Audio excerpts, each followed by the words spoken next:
So first I want to point out there is no right or wrong way to do this, okay? And these are not the only ways to establish a directional bias. Again, we just need to understand the importance of it. It keeps you grounded on one side of the market. So, and again, regardless of the chart, let me go ahead and get my drawn items, and then we'll just talk about different ways to do it. So one of the things that I would encourage you to do is if you trade the daily time frame, you can look at either the weekly time frame or even the monthly time frame, right? The bigger the time frame, then we'll say this, is you have different traders on different time frames, right? Monthly traders are stronger than weekly traders. Weekly traders are stronger than daily traders. So what you can do is you can go to the week, for example, and you can just do a straight moving average crossover. Again, this is your higher time frame. Now, so when it comes to directional bias, we're just establishing a direction of trading. I'm not trading on the weekly. I'm not trading on the monthly, but I need it to keep me grounded. So one of the ways that you can do it is a stacked moving averages approach on the weekly. So we've got this blue, the red, and this pink. So the blue is the 8 exponential. The red is the 21 exponential. The 34 is, or the pink one is the 34 exponential. You can strictly use a stacked approach. Is the 8 underneath or above the red, and is the red underneath or above the pink, right? If I'm trading Agilent Technologies, my bias is down. So now you're only going to focus on setups to the downside, whether that's a bear flag, whether that's a squeeze to the downside. But the whole point of this is, and again, we're going to show you several different ways, is if I'm looking at this and my bias is down, I'm only focusing on that side of the market. So if I trade on the daily time frame, the hourly time frame, it doesn't matter. I'm trading to the downside. So that's one way, just a straight moving average. Another way is you can go up here to your studies and you can look for the TTM wave. The TTM wave. Now the TTM wave is pretty cool. Within the one on TD Ameritrade, and I have a lot of videos on the TTM wave. I'm also in my course, I have a complete squeeze course where I talk about the wave. You got the A wave, the B wave, and the C wave. So what I'm going to do is I'm going to remove the A and the B, and I'm just going to focus on the C. So let's apply that, back it out. And what the C wave does is it measures longer term momentum. Okay. So you could even go to the daily because it's measuring the longer term momentum. So if I'm trading Agilent Technologies, again, I can see here this C wave is below 0. This is the 0 line. If it's below the 0 line, we're bearish. If it's above the 0 line, we're positive.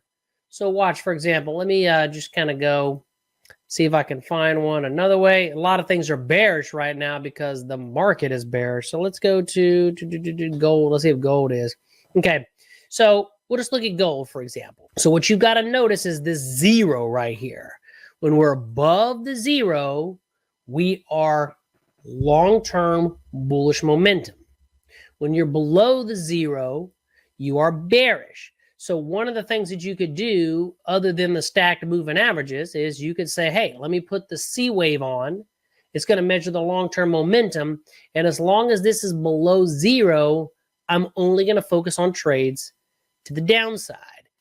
And it's angled down. So then you could say, hey, my bias is down. We also have a red thrust bar, but I'm not going to go into that. I got tons of videos on that. But it's simple as that, right? If we're above the 0 and it's angled up, you could say, hey, on gold, my bias is up. So then if you're looking for setups on the 1 hour, you're looking for setups on the daily, it doesn't matter. You're focused and grounded in a direction. Okay, this is very important. However you do it, however you decide your directional bias, just be consistent, but it is a must. So the title of this video is avoid this. Avoid not having a directional bias. I talked to hundreds and hundreds of traders on a monthly basis. And the majority of traders, when they come to me, they don't even think about a directional bias. So the Radiant Fire Pro, right? Above 0, angled up. Now, what if it's above 0 and it's angled down? Then you would say no bias, right? It's above 0, but it's angled down, so it's no bias. But then if it crosses the 0 angle down, it's biased down. If this hooks up and is below 0, no bias. So that's another way. But again, one of the things I'm encouraging you to do is use a higher time frame. I like the weekly to establish my bias, and then I like to trade off the daily in the 1 hour.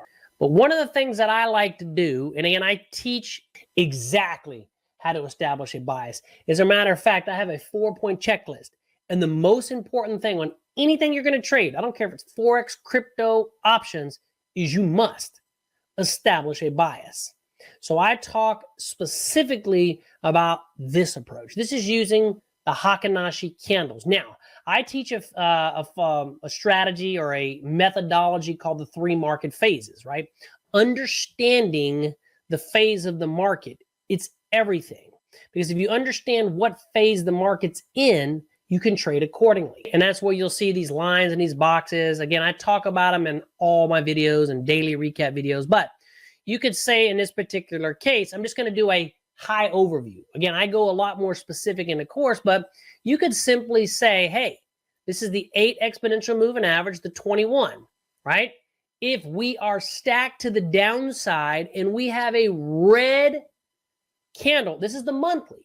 And I'll show you in a minute in the weekly because I use a combination of both, but you don't have to. You can just say, listen, if the month is biased down, then for at least that month, you're only going to focus on that side of the market. Think about this. This is Netflix. Netflix has been down for 1, 2, 3, 4, 5, 6, like 7 months. If you would have been grounded to the downside, you could have killed it. You had no business trading it to the upside. When it was green, you could have traded the upside. So in this particular case, we're crossed to the downside and we have a red candle. So in Netflix, my bias would be down. Now, again, I look at this in combination with the phases plus the weekly, but this will work even more than the C wave, right? Even more than the Radiant Fire Pro. But you could also kind of combine those together to make, again, to have your bias even stronger. If you'd like to learn more about trading options, I encourage you to check out my Options Elite Masterclass and all the bonuses that I'm giving away this month, like my TTM Squeeze course for free, plus that Forecast Pro indicator. I'm giving that away free this month to anybody who gets my Options Elite Masterclass. So check down below in the description if that interests you. Now, if you like the TTM Squeeze Pro indicator,